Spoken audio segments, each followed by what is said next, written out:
Beberapa minggu ini saudara, bulan ini kita mempunyai topik damai sejahtera.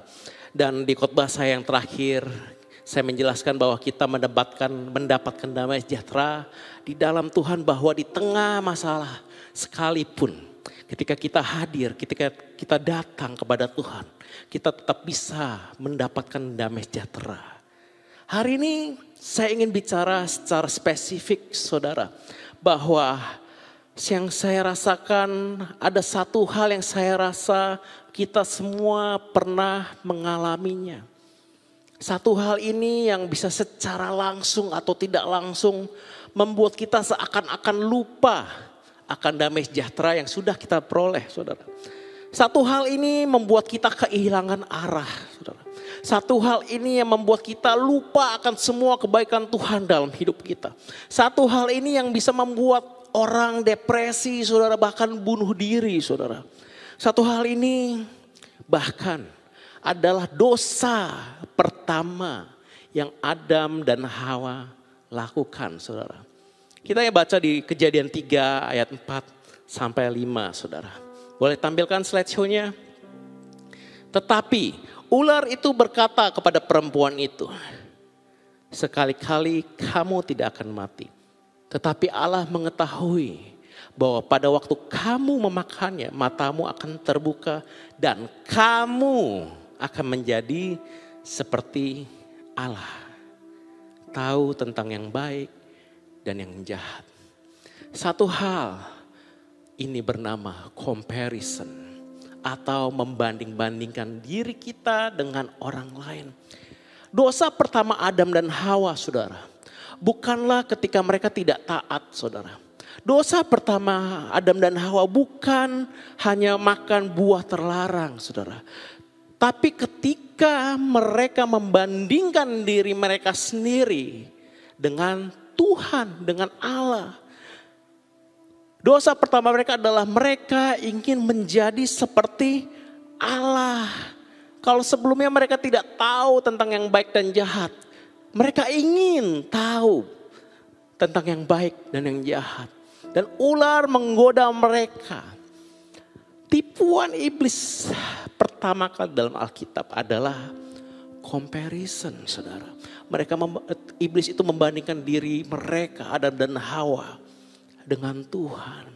Kalau aja kamu makan buah ini, kamu akan jadi seperti Allah. Kalau aja kamu makan buah ini, kamu akan lebih baik, kamu akan lebih pintar. Tipuan iblis pertama kali dalam sejarah adalah comparison. Dan hari ini mungkin tipuan iblis, godaan iblis dari yang pertama Alkitab tulis masih terjadi sampai hari ini, sampai detik ini. Dan kita berpikir tipuan iblis itu, kalau aja aku punya income lebih tinggi, maka aku bisa sama seperti si A. Maka aku bisa lebih hebat dari si A. Kalau aja aku udah punya mobil yang mahal, maka derajat gue bisa sama kayak si B. Kalau aja aku punya rumah yang lebih luas, maka aku lebih hebat dari si C. Bahkan di dalam pelayanan kita mungkin sering terjadi juga. Dia lebih pintar main gitarnya. Kalau aja aku lebih hebat dari dia di atas panggung, mungkin orang akan lebih suka ke gua. Dia lebih hebat khotbahnya. Dia lebih hebat main keyboardnya. Bahkan saya pernah mengalaminya juga, saudara, di awal-awal pandemi, saudara. Gereja kita pernah membaptis dalam satu waktu itu kurang lebih ada 5 atau 6 orang, saudara. Bahkan dari orang yang belum percaya Yesus sebelumnya. Dan saya membaptis orang, kami membaptis orang pada saat itu, saudara. Dan bangganya bukan main, saudara. Ketika saya bisa membaptis, bisa bawa jiwa ke Tuhan. Bangganya luar biasa. Sampai beberapa hari kemudian, saudara, saya melihat sebuah YouTube. Ada gereja lokal, saudara, membaptis puluhan orang dalam satu hari. What? Saya bertanya sama Tuhan, mengapa Tuhan cuma kirimkan beberapa jiwa? Mengapa Tuhan kirimkan cuma 5-6 orang dibaptis? Mengapa gereja itu puluhan orang? Bahkan saya lihat di YouTube yang lain, banyak sekali orang yang percaya Tuhan, ratusan orang. Ada gereja yang membaptis ratusan orang dalam sehari. Seketika saudara, seketika itu juga rasa bangga saya, rasa senang saya, rasa bahagia saya pudar saudara. Rasa sukacita saya pudar. Kenapa? Saya melihat orang lain lebih hebat, saya melihat gereja lain lebih hebat. Ada sebuah cerita di dalam Alkitab, di mana kalau kita membacanya, kita melihat ada seakan-akan Tuhan tidak adil dalam hidup kita. Kita ingin buka di Matius 25 ayat 14 sampai 30 saudara. Boleh bukakan slideshow-nya. Sebab hal kerajaan sorga sama seperti seorang yang mau bepergian ke luar negeri. Yang memanggil hamba-hambanya dan mempercayakan hartanya kepada mereka.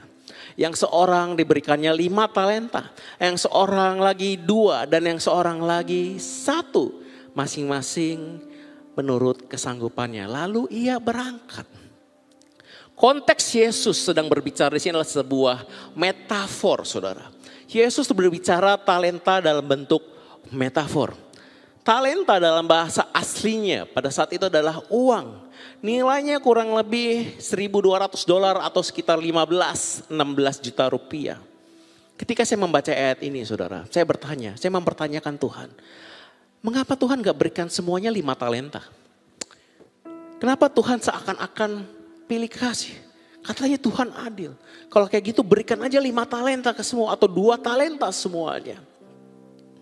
Mungkin saudara juga mengalami dalam kehidupan sehari-hari saudara. Mengapa Tuhan seakan-akan gak adil? Mengapa Tuhan memberikan saya pekerjaan yang kecil? Mengapa Tuhan gak adil sih? Kok si A udah punya uang segini banyak? Kok si B setiap tahun kalau saudara lihat di Instagramnya setahun jalan-jalan 3 kali? Kok si C punya banyak bakat, bisa nyanyi, bisa khotbah, bisa main gitar, bisa rekam video, bisa semuanya. Sedangkan saya cuma bisa gitar doang 1. Kenapa Tuhan gak berikan saya bakat yang sama? Kenapa Tuhan tidak mensamaratakan bakat atau talenta? Mungkin kau yang hari ini, kau baru punya bayi. Kau melihat di Instagram teman-temanmu. Mereka pergi liburan ke Bali bersama anaknya. Sedangkan engkau masih mengganti popok anakmu. Kau di rumah doang, kau nggak jalan-jalan. Kau yang mungkin hari ini engkau baru bisa mengontrak rumah. Kau melihat di Instagram atau YouTube atau Facebook. Kau melihat ada orang yang memamerkan desain interior gua nih. Sedangkan kau baru bisa kontrak rumah. Atau bahkan belum bisa membeli rumah. Kau yang hari ini baru punya motor, kau melihat ada orang yang pamer mobilnya, sedang berada di dalam mobilnya mengendari sebuah mobil yang mahal, sedangkan kau baru punya motor. Kau yang hari ini melihat teman seumuranmu, udah punya karir atau bisnis yang bagus, sedangkan mungkin kau cuma jaga toko yang kecil. Dan kau bertanya kepada Tuhan, this is not fair, this is not fair. Dan ketika kita membaca ayat ini, semakin terkonfirmasi seakan-akan Tuhan gak hadir. Seakan-akan Tuhan pilih kasih. Tapi saya ingin saudara melihat ini saudara. Ada sebuah revelation yang saya temukan bagi diri saya. Ketiga hamba ini saudara. Ketiga hamba ini statusnya adalah hamba. Dan hamba tidak berhak atas apapun harta dari tuannya. Mereka dipinjamkan talenta-talenta itu.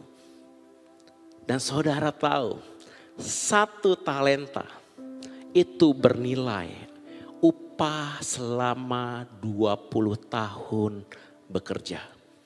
Sedangkan seorang hamba, mereka hanya berhak upah harian yang jauh lebih kecil saudara. Tuhan ini memberi sesuatu yang tidak layak untuk hamba ini terima.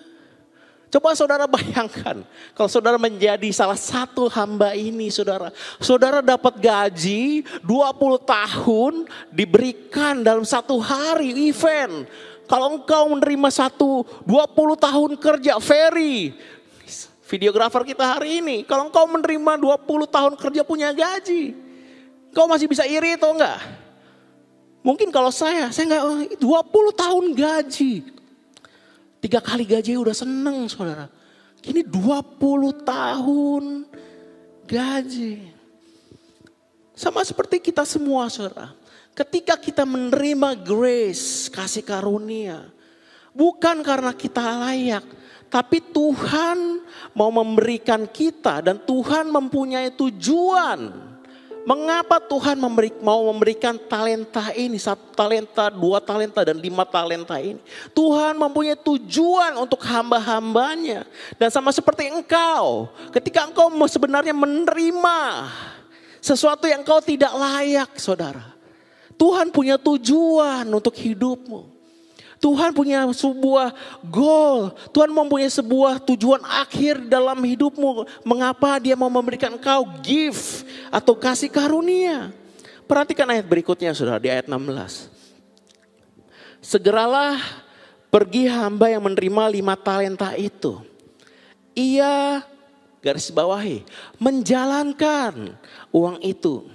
Lalu beroleh laba 5 talenta. Hamba yang menerima 2 talenta itu pun berbuat demikian juga dan berlaba 2 talenta. Tapi hamba yang menerima 1 talenta ini pergi dan menggali lubang di dalam tanah lalu menyembunyikan uang tuannya. Perhatikan ini baik-baik saudara. Hamba yang memperoleh 5 talenta itu menjalankan uangnya. Hamba yang memperoleh 2 talenta itu menjalankan uangnya. Tapi hamba yang memperoleh 1 talenta itu menyembunyikan talenta tersebut. Kedua hamba yang pertama menggunakan talentanya untuk membuat mereka berkembang. Tapi hamba yang menerima 1 talenta itu tidak melakukan apa-apa. 2 hamba lainnya bekerja karena mereka tahu mereka mendapatkan sesuatu yang tidak layak mereka dapatkan. Mereka bekerja keras karena mereka menerima kasih karunia, sesuatu yang tidak layak mereka dapatkan. Mereka bersyukur, mereka melihat betapa baiknya tuannya karena mereka menerima 20 tahun gaji untuk mereka kelola. Tapi mungkin hamba yang satu ini dia gak melakukan apa-apa saudara. Mungkin hamba yang menerima 1 talenta ini marah. Melihat hamba-hamba yang lain mendapatkan lebih dari dia. Tapi hamba yang satu ini saudara. Dia lupa sebenarnya hak dia hanya boleh menerima upah harian. Dia lupa bahwa dia sudah menerima hal yang sebenarnya dia tidak layak dapatnya. Harusnya hamba yang satu ini bersyukur saudara. Harusnya hamba yang satu ini senang. Tapi gara-gara dia melihat pemberian Tuhan kepada orang lain. Dia gak bisa bersyukur saudara. Gak bisa bersyukur. Saya ingin coba ajak saudara untuk cek diri kita saudara. Jangan-jangan kita seperti hamba yang ketiga ini saudara. Bukan karena Tuhan tidak pernah memberkati kita mungkin. Tapi karena kita melihat porsi orang lain seakan-akan lebih besar. Jadi kita tidak bisa mensyukuri apa yang sebenarnya kita sudah terima dari Tuhan. Karena kita membandingkan apa yang Tuhan berikan kepada kita dengan apa yang Tuhan berikan kepada orang lain. Mungkin ada suatu titik dalam hidup kita saudara. Kita bekerja keras dalam membangun bisnis kita saudara. Dan kita bangga. Wah omset bulan pertama sudah sekian. Kita bangga karena kita merintis dari nol. Tapi ketika kita melihat orang lain. Wah bisnis dia lebih besar. Rasa bangga kita, rasa syukur kita. Kita pudar. Mungkin ada suatu titik dalam hidup saudara. Saudara sebelum tidak pernah rumah. Saudara berhasil membeli sebuah rumah yang kecil. Tapi ketika saudara melihat ada teman saudara, kolega saudara. Saudara melihat rumahnya lebih besar. Saudara gak bangga lagi akan apa yang Tuhan berikan dalam hidup saudara. Saudara nggak bangga lagi, saudara nggak senang lagi. Saudara mungkin dari naik motor, saudara. Dulu saudara, saya naik motor dari umur kurang lebih 18 tahun. Saya pengen banget punya mobil, saudara. Akhirnya suatu saat saya berhasil membeli mobil dengan uang saya, saudara. Mobil murah, saudara, mobil murah sekali. Tapi ketika saya datang ke gereja, saudara, saya melihat ini masih muda, umurnya lebih muda dari saya, kok bisa beli mobil yang jauh lebih bagus. Rasa bangga saya pudar, rasa syukur saya pudar, saudara. When comparison begins, contentment end. Ketika saudara mulai membanding-bandingkan diri saudara ke orang lain, kebahagiaan saudara berakhir saat itu juga, saudara. Ketika saudara mulai membanding-bandingkan kualitas, harta, tahta, status, apa yang saudara punya, mobil, kebahagiaanmu saat itu juga ends, saudara, berakhir, saudara. Perhatikan ayat ini, saudara. Roma 12 ayat 6. Saya akan bacakan dalam bahasa Inggris. However, boleh tampilkan slide-nya? Since we have give that differ according to the grace given to us, each of us is to use them properly. Ada sebuah tujuan, saudara. Mengapa Tuhan memberikan talenta-talenta yang berbeda dalam diri kita? Tuhan memberikan talenta yang berbeda, saudara. Tuhan memberikan berkat-berkat yang berbeda, saudara. Karena satu hal ini, saudara. Karena satu hal ini. Di Ibrani 12 ayat 1 sampai 2, boleh tampilkan slide-nya. Ibrani 12 ayat 1 sampai 2. Therefore, since we also have such a great cloud of witnesses surrounding us, let's rid ourselves of every obstacle and the sins which so easily entangle us. And garis bawah ini, let's run with endurance the race. Garis bawah kata the race is set before us. Karena ada perlombaan, karena ada race yang Tuhan berikan secara spesifik dalam hidup saudara. Berkat yang diberikan Tuhan kepada kita berbeda dengan yang lain. Karena kita mempunyai race atau perlombaan yang berbeda dengan orang lain. Karena kita mempunyai perlombaan yang jauh berbeda. Perlombaan yang Tuhan set dalam hidup kita sifatnya unik. Orang lain tidak bisa memenangkan pertandingan yang Tuhan tempatkan dalam diri kita. Dan juga kita tidak bisa memenangkan pertandingan orang lain. Alasan kita lemah di area tertentu, saudara. Karena kita diciptakan dengan purpose yang berbeda. Pastor Indra sudah pasti nggak punya dikasih talenta untuk nyanyi, saudara. Purpose-nya beda, purpose-nya untuk khotbah gitu. Kalau suruh nyanyi jangan gitu. Ferry gitu. Mungkin talentanya udah pasti bukan nyanyi gitu. Bukan, karena purpose-nya beda, saudara. Jadi kalau Ferry berusaha keras untuk nyanyi, membuat bagus, ya boleh-boleh aja.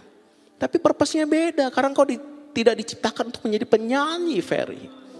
Saudara, setiap daripada engkau unik dan berkat yang Tuhan berikan dalam hidupmu mempunyai tujuan yang mungkin engkau belum sadari hari ini, saudara.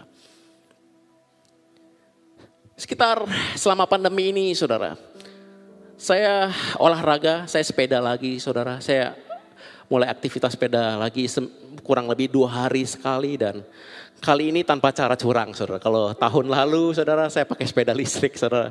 Hari ini saya pakai sepeda yang bukan listrik. Jadi saya olahraganya benar gitu kurang lebih. You know, ada satu hal yang sangat mengganggu saya, saudara. Ada satu hal yang sangat mengganggu saya. Ketika saya bersepeda, saya mengetahui bahwa diri saya jauh lebih lambat dibandingkan orang lain. Kalau orang lain udah dengan gampangnya gitu ya mencapai kecepatan kurang taruh 30 km per jam. Buat saya 20 km per jam tuh nafasnya udah ngos-ngosan banget saudara. Untuk mencapai 25 km per jam itu cuma beberapa detik terus. Dan saya bertanya nih kok pada bisa sampai secepat itu gitu ya. Pada suatu waktu saudara, saya ada di suatu tempat yang paling saya pengen skip. Yang paling saya nggak pengen lewati saudara. Karena saya benci tempat itu. Saya sebel banget sama tempat itu. Tempat itu adalah sebuah tanjakan yang kurang lebih jaraknya 1 kilometer. Dan aduh kalau pulang kalau bisa jangan lewat situ. Saya selalu lewat tempat jauh nggak apa-apa. Yang penting saya nggak mau lewat situ saudara. Kenapa? Karena setiap kali di situ saya selalu ketinggalan jauh banget di belakang. Sedangkan teman-teman saya di depan. Dan mereka membuli saya saudara. Dan suatu hari saya berpikir saya melewati mau gak mau lewat tempat itu saudara. Kalau aja mungkin kalau saya mengubah pace atau mengubah kecepatan menggoes saya saudara. Dari semula mungkin saya goesnya pelan. Oke, kali ini saya ingin goesnya cepat, saya akan berikan all out. Entah gimana pun caranya saya gak mau yang paling belakang saudara. Saya pikir dengan cara seperti itu, saya bisa mengungguli atau minimal gak jauh-jauh banget dari teman saya saudara. So I change my pace. Saya mengenjot dengan sekuat tenaga. Dan sebelum tanjakan itu ada, sebelum tanjakan mulai masuk tanjakan dari jauhnya saya udah ngebut saudara. Awal-awal saya bisa menyamai teman saya saudara. But you know what? Heart rate saya di indikator heart rate saya tiba-tiba naik dengan sangat tinggi. My heart rate is too high. Dan tiba-tiba saudara sekeliling saya gelap. Dan ada hal yang memalukan. Saya stop. Saya gak kuat, saya turun hampir pingsan. Gak pingsannya udah bagus gitu. Dan lebih malu udah pasti. Dan akhirnya dorong sepeda saudara. Malunya setengah mati. Saya stop dan saya menyerah saudara. Setelah kejadian yang memalukan itu saudara. Selama 1 minggu full saudara. Saya setiap hari latihan di situ. Di tanjakan itu spesifik di situ doang latihannya. Ternyata saya nggak perlu. Saya menemukan sebuah metode yang sangat efektif untuk saya. Jadi I keep my own pace. Jadi saya coba dengan pace saya, dengan pace orang yang berat seperti saya menggoes dengan sangat pelan sekali karena sendiri saya nggak melihat teman-teman saya, tapi saya menggoes pelan. Saya menggoes dengan power yang sangat minim, dengan sangat lambat, and somehow saya berhasil. Saya nggak lagi tuntun sepeda saya berhasil saudara. Tapi lebih dari sekedar berhasil saudara.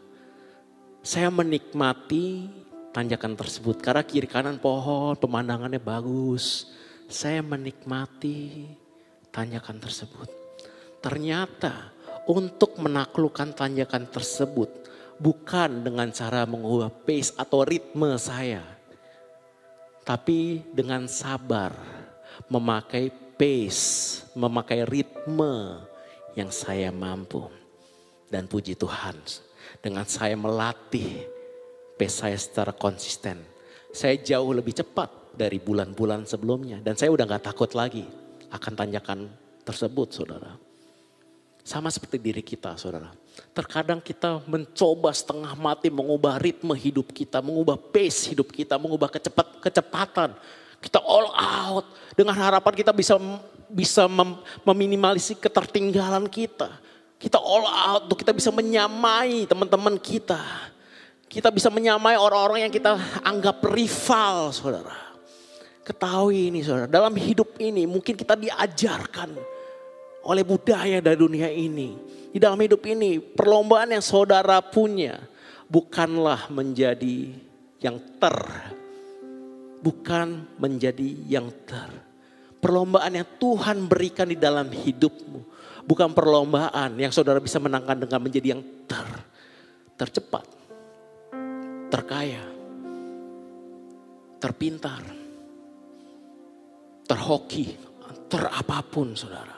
Karena kita pikir kalau kita menjadi yang paling baik, orang nomor 1. Dunia baru bisa anggap kita. Perlombaan saudara. Sama seperti sepeda, cerita saya yang sepeda. Goal saya bukan menjadi yang tercepat sebenarnya. Saya sudah set, saya ngomong ke diri saya bukan mau menjadi yang tercepat. Goal saya bukan mempunyai sepeda yang paling bagus. Tapi goal saya cuma satu saudara. Turun berat badan itu doang, pengen sehat. Tapi along the way saya melihat teman-teman saya kok cepet, sepedanya bagus-bagus. Sama saya terbawa. Orang lain saudara, mempunyai goal yang berbeda. Goal saya cuma satu. Dan ketika saya berpikir saya ingin menjadi yang tercepat, malah saya stop saudara. Malah saya stop, malah saya menyerah. Tapi ketika saya menikmati ritme saya gak perlu khawatir orang mau cepet-cepet lah, udah gak apa-apa. Saya paling jauh, udah gak apa-apa, ntar juga ketemu gitu kan. Saya malah menikmati dan saya bertumbuh saudara. Dan saya bertumbuh mendekati goal saya saudara. Keep your pace. Keep your pace. Boleh tampilkan slideshow-nya. Keep your pace. Jangan ubah pace-mu saudara. Jangan ubah ritmemu. Tapi engkau tetap perlu konsisten dengan ritmemu. Hamba yang ketiga ini kesalahan yang terbesar saudara. Bukan karena dia tidak berlari kencang. Tapi karena dia stop untuk berjalan. Keep your pace. Tetap dengan konsisten ritmemu yang ada. Keep your pace.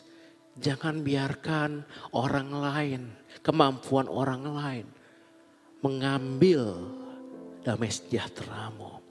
Nikmati pace yang Tuhan sudah berikan kepadamu sekarang. Kalau Tuhan cuma berikan motor kepadamu, nikmati motor. Nikmati motor saudara. Beberapa hari lalu saudara, ada seseorang yang mengirim kesaksian kepada saya. Dia sebagai Gojek driver saudara. Dan saya rasa orang ini menyadari kasih karunia Tuhan lebih daripada orang pada umumnya. Ketika dia naik Gojek saudara, dia menurunkan penumpangnya. Kalau biasa dia setelah menurunkan penumpangnya, dia akan melakukan seperti tanda terima kasih atau di handphonenya. Tapi pada saat itu somehow dia menjalankan motornya kurang lebih 10 atau 15 meter ke depannya. Dan dia baru say thanks di aplikasinya. Dan beberapa detik kemudian ada truk yang terguling di belakangnya. Saudara, ini kisah nyata. Saudara bisa menikmati hadirat Tuhan dengan motor saudara. Saudara bisa menikmati kasih karunia Tuhan dengan 1 talenta. Dan 1 talenta porsinya banyak saudara. 20 tahun gaji saudara. Kalau dicerita di perumpamaan ini. Kita menerima sebenarnya sesuatu yang tidak layak kita dapatkan. Tuhan sudah berikan. Tapi karena kita melihat orang lain 2 talenta, 5 talenta. Kita lupa sebenarnya kita gak layak saudara. Pemenang bukanlah orang yang paling cepat saudara. Pemenang adalah orang yang tidak pernah berhenti saudara. It's okay to be slow saudara. It's okay. It's okay not to be number one. It's okay not to be the richest. It's okay saudara. Saudara baru punya tabungan 10 juta, yang lain 100 juta. It's okay. Nikmati saudara. It's okay, gak perlu jadi orang yang pinter saudara. Kayak Ferry gitu kan, gak apa-apa, it's okay, hidupnya damai. Tidur, santai, tenang gitu. It's okay saudara. It's okay for you to have 1 talent saudara. It's okay. It's very okay saudara. Jangan mengubah fase hidupmu. Tapi saya bukan berarti mengajarkan saudara bahwa saudara nggak boleh punya impian. No. Impian itu untuk diraih saudara. Untuk kita konsisten menjalani fase yang ada. Tapi ketika impian membuat kita membandingkan diri kita dengan orang lain, damai sejahteramu hilang, saudara. Kau lupa engkau sudah punya damai sejahteramu. Lanjut di ayat 18. Tetapi hamba yang menerima 1 talenta itu pergi dan menggali lubang dalam tanah, lalu menyembunyikan uang tuannya. Kesalahan hamba ini adalah dia stop. Kesalahan hamba ini adalah dia menolak kasih karunia dari Tuhan, saudara. Dia gak percaya lagi tuannya. Dia gak bersyukur dan menyalahkan tuannya, saudara. Perhatikan ayat 20, saudara. Hamba yang menerima talenta ini, boleh tampilkan, itu datang dan ia membawa 5 talenta, katanya, Tuan, 5 talenta Tuan yang percayakan kepadaku, lihat aku telah beroleh laba 5 talenta. Maka kata tuannya itu kepadanya, baik sekali perbuatanmu itu, hai hambaku yang baik dan setia. Perhatikan, engkau telah setia dalam perkara kecil. Dan aku akan memberikan kepadamu tanggung jawab dalam perkara yang besar. Masuklah dan turutlah dalam kebahagiaan tuanmu. Perhatikan saudara, tuannya datang dan mendapati hamba yang pertama yang berhasil mengembangkan talentanya. Tapi lihat apa kata Tuhannya. Engkau telah setia. Setia. Tuhan gak ngomong engkau telah pintar. Tuhan gak ngomong engkau telah yang paling cepat. Engkau yang paling bijak. Yang tuannya puji bukan kepintaran. Yang tuannya puji bukan kebijaksanaannya. Yang tuannya lihat bukan metodenya atau berapa canggihnya hamba ini menggandakan uangnya, talentanya. Tapi yang tuannya puji adalah setia, saudara. Bukan yang lain. Yang tuannya puji adalah dia tidak berhenti. Sedangkan lihat hamba ketiga, saudara. Boleh tampilkan slide show-nya ayat 24. Kini datanglah juga hamba yang menerima 1 talenta itu dan berkata, Tuan, aku tahu bahwa Tuhan adalah manusia yang kejam. Yang menuai di tempat di mana Tuhan tidak menabur. Dan memungut dari tempat di mana Tuhan tidak menanam. Karena itu aku takut dan pergi menyembunyikan talenta Tuhan itu di dalam tanah. Ini terimalah kepunyaan Tuhan. Maka jawab tuannya itu, hai kamu hamba yang jahat dan malas. Jadi kamu sudah tahu bahwa aku menuai di tempat di mana aku tidak menabur dan memungut dari tempat di mana aku tidak menanam. Ada yang aneh di sini. Ada yang aneh, saudara. How come hamba ini berkata kepada tuannya gak menabur. Padahal baru aja tuannya memberi 20 tahun gaji. Bagaimana bisa hamba ini berkata kepada tuannya, engkau gak pernah menabur. Padahal tuannya sudah memberi sesuatu yang tidak layak untuk dia terima, saudara. Hamba ini mempunyai image yang salah kepada tuannya. Hamba ini mempunyai bukan masalah hamba ini tuh bukan tidak mampu mengelola harta, saudara. Bukan tidak mampu mengelola harta yang diberikan tuannya. Masalah hamba ini cuma satu, saudara. Dia tidak percaya tuannya. Dia mempunyai image yang salah tentang tuannya. Dia mempunyai image bahwa tuannya tidak adil. Sehingga membuat dia takut. Dia takut kehilangan 1 talenta ini. Tuannya gak adil, tuannya jahat. Akhirnya dia bersembunyi dan gak melakukan apa-apa. Siapa yang suka kayak gini? Saya pernah seperti ini, saudara. Saya pernah seperti ini. Kita anggap Tuhan gak adil. Kita anggap Tuhan adalah Tuhan yang jahat. Yang lain bisa beri banyak. Mungkin sebagai anak, kita sebagai anak dan orang tua kita sesekali memberikan anaknya yang lain. Kakak saya memberikan yang lain dan saya ngambek. Saya ngambek, diam seharian di kamar ngambek. Kenapa? Ngiri. Mungkin kita pernah seperti itu. Bahkan mungkin sampai hari ini kita secara tidak sadar. Kita menjadi hamba yang ketiga, kita stop doing something. Kita anggap Tuhan yang pilih kasih. Kita anggap Tuhan yang menempatkan kita di posisi sulit. Sehingga kita tidak percaya di alam bawah sadar kita. Kita gak percaya sama Tuhan. Kita stop pelayanan, kita stop ke gereja, kita stop bergerak. Kita stop memimpin, aku stop dalam berlomba, aku stop, pokoknya stop. Kita ngambek saudara. Padahal ada satu hal saudara, ada satu hal yang sebenarnya kalau hamba yang punya satu talenta ini tahu saudara. Ada sebuah revelation yang dia bisa dapat kalau aja dia tahu saudara. Dan saya ingin ajarkan kepada saudara. Kalau saudara tahu satu kebenaran ini. Saya rasa kalau saya mungkin I will stop compare myself. I will stop compare myself. Kalau saya tahu kebenaran ini di awal saudara. Mungkin saya akan stop compare myself. Perhatikan ayat berikut saudara. Di ayat 21, maka kata tuannya itu kepadanya. Tuannya lagi berbicara dengan hamba yang pertama. Hai hambaku yang baik dan setia. Engkau telah setia dalam perkara kecil. Aku akan memberikan kepadamu tanggung jawab yang besar. Dalam bahasa Inggris turul untuk memerintah. Untuk memerintah. Dari seorang hamba bisa memerintah saudara. Masuklah dan turut dalam kebahagiaan Tuhanmu. Come into the joy of your master. Lalu ayat 22. Lalu datanglah hamba yang menerima 2 talenta itu. Katanya, Tuhan 2 talenta Tuhan percaya kepada aku. Lihat aku telah beroleh laba 2 talenta lagi. Ayat 23. Maka kata tuannya itu kepadanya. Baik sekali perbuatanmu itu hai hambaku yang baik dan setia. Engkau telah memikul tanggung jawab yang besar.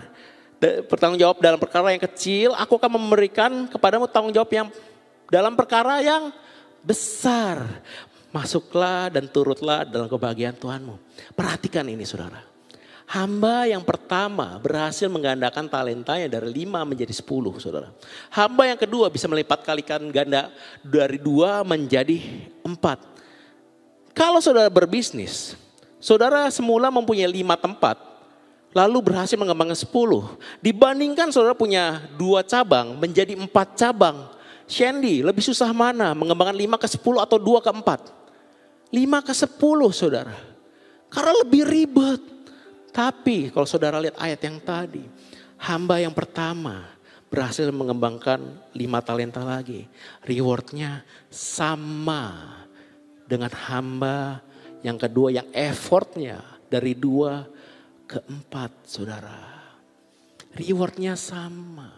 Dan apa rewardnya? Turun dari seorang hamba. Dari seorang hamba yang disuruh menjadi yang berkuasa.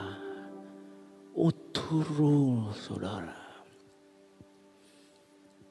Yang artinya apa saudara? Tuhan berikan hasil yang sama. Tuhan berikan blessing yang sama. Kalau misalnya saudara merasa saudara punya 1 talenta. Yang lain 5 talenta saudara. Ketahui ini saudara. Rewardnya sama saudara. Rewardnya sama. Perumpamaan ini saudara. Mempunyai ada perumpamaan yang bagi saya lawannya saudara. Kalau yang ini yang ngomel tuh hamba yang menerima 1 talenta. Tapi kalau saudara lihat ada satu perumpamaan lagi. Yaitu perumpamaan anak yang hilang. Anak yang sulung yang sudah menerima bagian dari bapaknya. Marah ketika anak yang bungsunya menghambur-hamburkan uangnya. Ibarat kata kalau di analogi ini yang marah yang punya 5 talenta. Tuhan menggambarkan 2 analogi ini. 2 perumpamaan ini. Yang satu merasa kurang, yang satu merasa lebih. Dua-duanya masih marah saudara. Dua-duanya marah. Anak sulung marah, hamba yang menerima 1 talenta marah saudara. That's why tapi Tuhan mempunyai reward yang sama bagi anak yang sulung dan bagi anak yang bungsu. Bagi anak yang sulung Tuhan berikan semua. Bagi anak yang bungsu Tuhan berikan semua juga. Sebagai apa? Sebagai anak. Bukan sebagai hamba. Dan akhir dari cerita ini saudara. Hamba ini bukan hamba lagi. Kenapa? Karena hambanya tuannya jadikan penguasa. Turul saudara. Hasilnya sama saudara. 1 Korintus 3 ayat 6 sampai 9. Aku menanam, Apolos menyiram. Tapi Allah yang memberikan pertumbuhan. Karena itu yang penting bukanlah yang menanam atau yang menyiram. Paulus punya panggilan menanam. Apolos punya panggilan menyiram. Ayat 8, baik yang menanam maupun yang menyiram adalah sama. Masing-masing akan menerima upahnya sesuai dengan pekerjaannya sendiri, saudara. Menanam itu lebih berat daripada menyiram. Menyiram saudara tinggal siram air doang, saudara. Tapi menanam lebih berat, tapi hasilnya sama. Karena Tuhan ciptakan kita dengan purpose yang berbeda. Artinya ketika Tuhan lihat kamu sedang menanam, Tuhan lihat kamu sedang menyiram. Tuhan sedang lihat kamu sedang mengganti popok anakmu. Karena kamu sayang, karena Tuhan berikan purpose dalam hidupmu. Anakmu akan menjadi orang besar. Anakmu akan berguna. Kalau hari ini kamu sedang melayani video setiap minggu seperti Ferry dan Rian, saudara. Karena Tuhan punya spesifik. Pelayananmu ini bisa membuat ratusan bahkan ribuan orang menonton video ini, saudara. Tuhan lihat kamu sedang melayani angkat-angkat bangku. Karena Tuhan ingin pakai kamu supaya mempersiapkan ketika kita offline. Orang bisa duduk. Tuhan lihat kamu sedang membangun sebuah bisnis yang kecil. Tuhan lihat kamu karena Tuhan ingin membuat bisnismu bertumbuh. Tuhan ingin ajarkan kamu step by step. Dari yang kecil engkau bisa sanggup menguasainya. Engkau setia dalam perkara kecil. Sudah pasti ketika engkau berhasil menguasai perkara kecil, engkau pasti bisa menguasai perkara besar. Karena engkau sudah terbiasa sama seperti Daud. Sudah terbiasa menggunakan slingshot, saudara. Tuhan lihat kamu sedang mengurus komselmu. Mungkin sulit untuk kita komsel di masa pandemi ini. Tapi Tuhan persiapkan kamu. Tuhan persiapkan engkau ketika engkau sedang melakukan komsel hanya sedikit yang datang. Tapi Tuhan latih kamu dengan 1 atau 2 domba saja. Sama seperti Daud. Daud itu ketika dia dipercayakan sebagai gembala, dia gak punya lebih dari 5 domba, saudara. Dia cuma punya 1 atau 2 domba kambing, saudara. Tapi lihat apa yang Tuhan lakukan terhadap Daud. Tuhan percayakan satu bangsa. Dan dari Daud lah berdiri kerajaan yang sampai detik ini, saudara, tidak lenyap. Tuhan lihat kamu ketika engkau sedang memimpin di daerah yang mungkin sedikit terpencil. Tuhan lihat. Saya ingin terima kasih hari ini untuk Pastor Wayne. Thank you so much Pastor Wayne yang di Luwuk, bahwa Tuhan lihat pelayananmu. Tuhan lihat domba-dombamu dan Tuhan tidak pernah bohong. Tuhan lihat kondisi kalian. Tuhan tahu masa depan kalian. Dan Tuhan catat itu. Dan Tuhan akan mempercayakan kepadamu perkara yang besar. Perkara yang besar Pastor Wayne. Perkara yang besar dalam hidupmu.